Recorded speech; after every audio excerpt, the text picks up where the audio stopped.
Баршаңызға сәлем, менің каналыма қош келдіңіздер. Бүгінгі сабақта біз осындай пуанты түріндегі балетка следи тоқитын боламыз. Тоқу үшін мен осындай жіп қолданамын. Alize Diva Silk Effect деген 100 грамда 350 метр. Крючок мен 3 номерлі крючокты қолдандым.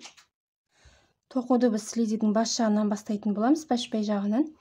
Осындай следидің басын тоқудың екі түрін мен видеосын каналыма салған болатын, төменге сілтеме қалдырамын.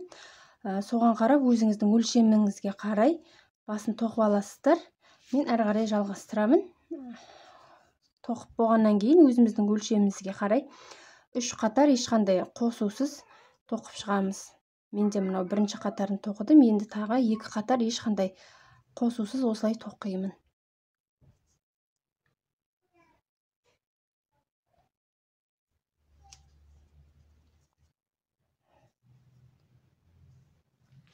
Мен 3 қатар өзгертусіз тоқып болдым. Енді осылайынан аяқтың табан бөлігінің бітетін бойынан өстіп белгілеп алдым. Менде 36 столбик болса, мен табан жағына 20 столбикті бөліп белгілеп қойдым. Енді осы біз табан бөлігін тоқитын боламыз.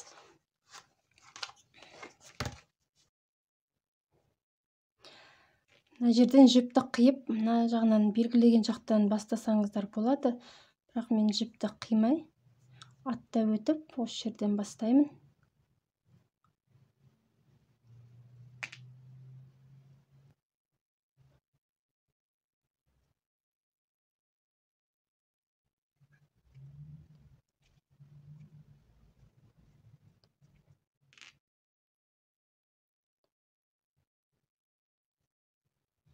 Белгілеген жаққа келдім.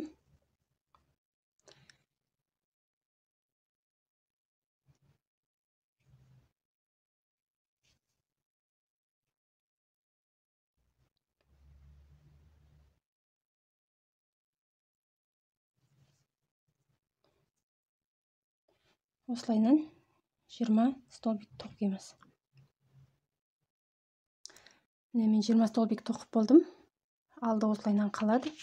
Енді бірыңғай артын табан бөлігін тоқитын боламыз. Табан бөлігін біз өкшеге дейін шамамен 2 сантиметр қалдырып тоқимыз. Осы жерге дейін тоқып аламыз.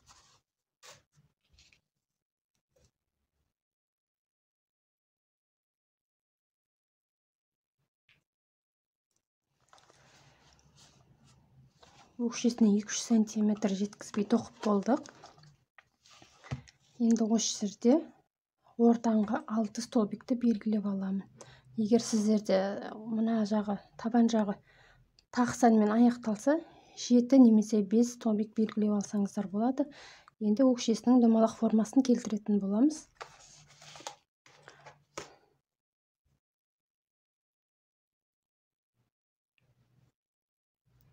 Белгілеп қойған жерге дейін накидпен тоқимыз ілмекті.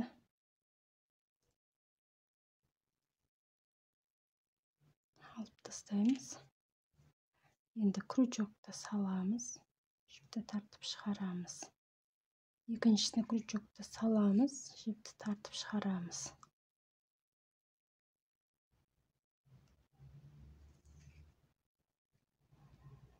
Мына белгілеген жерге дейін осылай тоқимыз.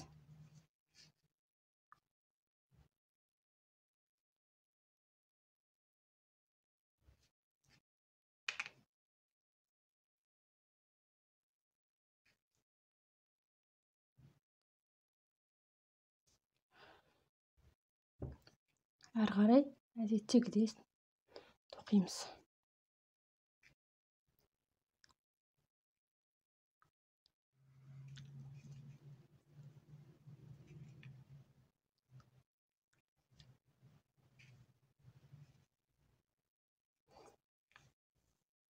Міне осылай болып шықты. Келесі қатарда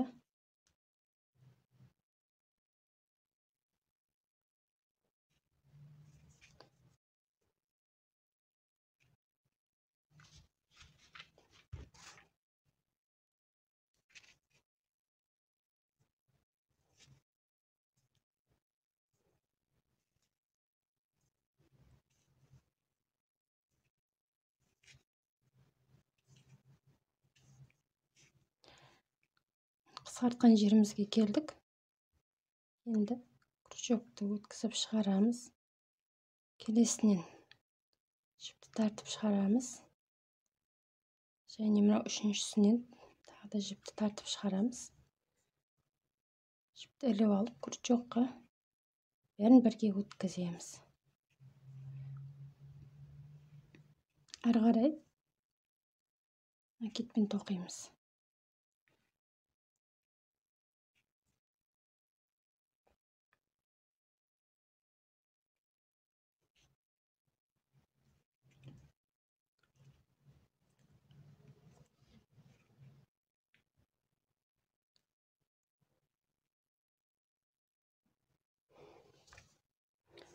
Не осылай болды.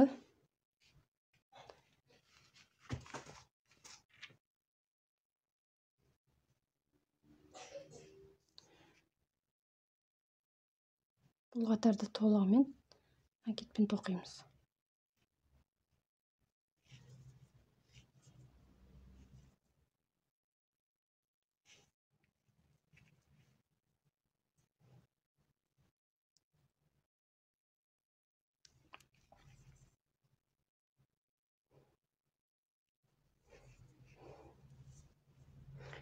Не осындай. Енді осыны көшесін тігеміз. Ине жіппен тіксеңіздер де болады, тоқыма жіппен де тігуге де болады.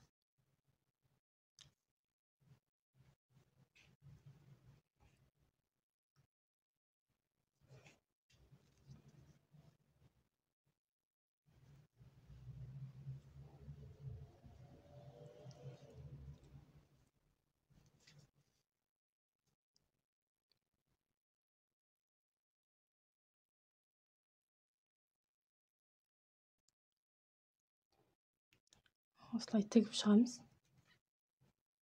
Біріктіріп.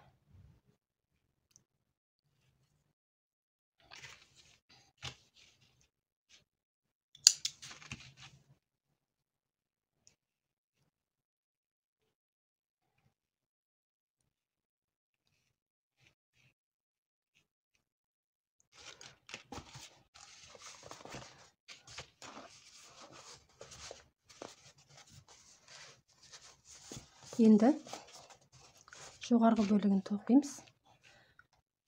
Шамамен осылай белгілеп аламыз.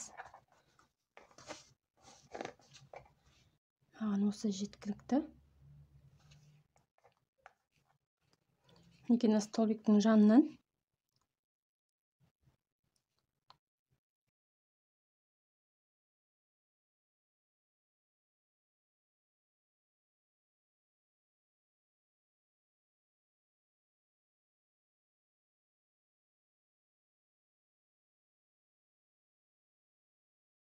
осындай мынандай әр ұяшыққа екеуден тоқып шығамыз.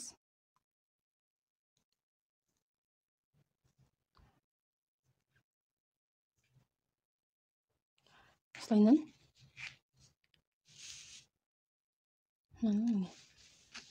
осының бойымен қарама-қарсы бетіне дейін айналдырып тоқимыз. Қарама-қарсы бетіне дейін жеттік. Енді былай қарай бұрып алып, кері қарай тоқимыз. Осы әдіспен бізге керекті биіктікте тобықтың үстіне немесе астынан өзіміздің ыңғайымызға қарай тоқимыз.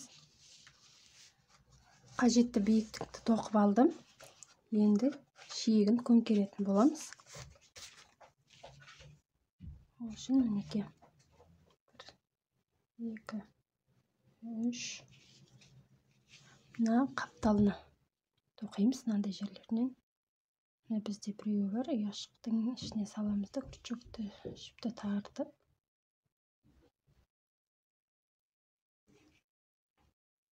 Келесі ұяшықты ғой.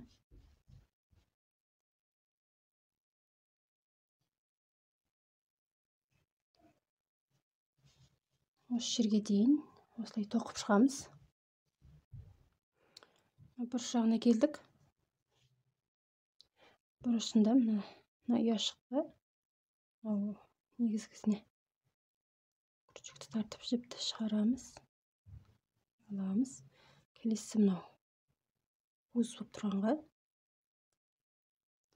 осыған өткіземіз.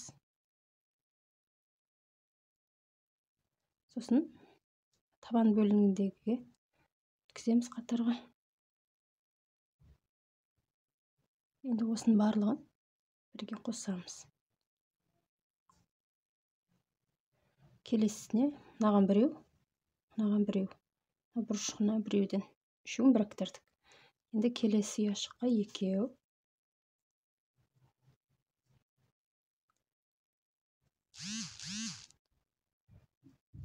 тағы да келесі ұяшыққа екеу.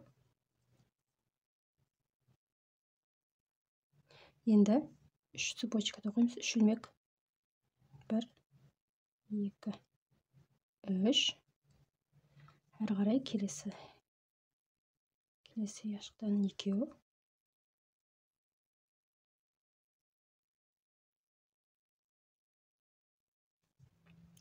Үшеуіне тоқимыз, 1, 2, 3. Тағы да мынандай цепочка шығарамыз.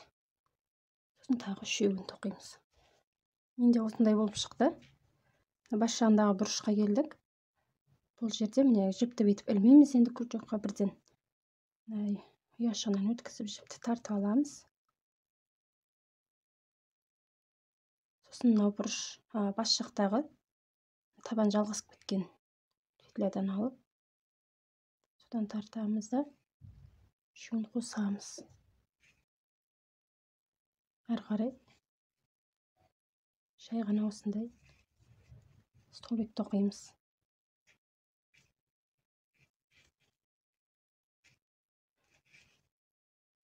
Ортасынан осылай белгілеп аламыз. Ортаңғы столбиктерді. Менде мынау ортасында 16 столбик болғасын. 8-ші, 9-ші столбикті белгілеп қойдым. Сіздерде басқаша болуы мүмкін. Белгілеген столбикке келдік, тоқып алдық. Енді 1, 2, 3.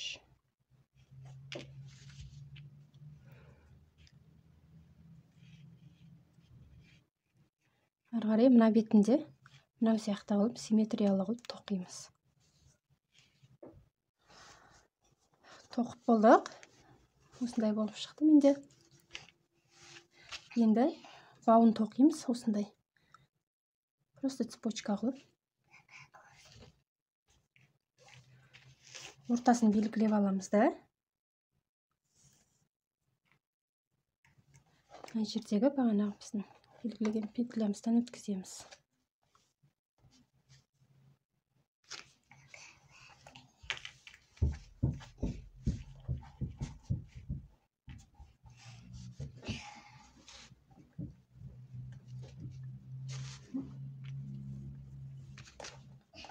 Енді мыналарға мындай жердегілеріне өткізіп бастаймыз.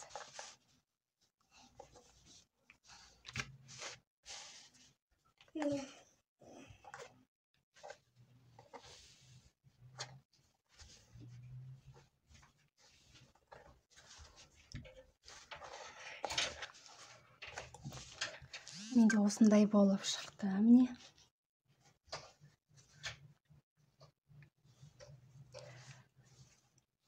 Мына жерде шнурдың екі басына моншақ немесе гүл тоқып па, пух жабыстырып па, өзіңіздің қалауыңыз бойынша әсемделуге болады. Болмаса мына шнурдың орнына атлас лента жүргізсеңіз де әдемі көрінеді. Барлығы өздеріңіздің фантазияңызға байланысты. Мастер-класс ұнаса, пікір қалдырып лайк басуды ұмытпаңыздар. Менің каналыма жазылып қойыңыздар. Келесі кездескенше сау болыңыздар.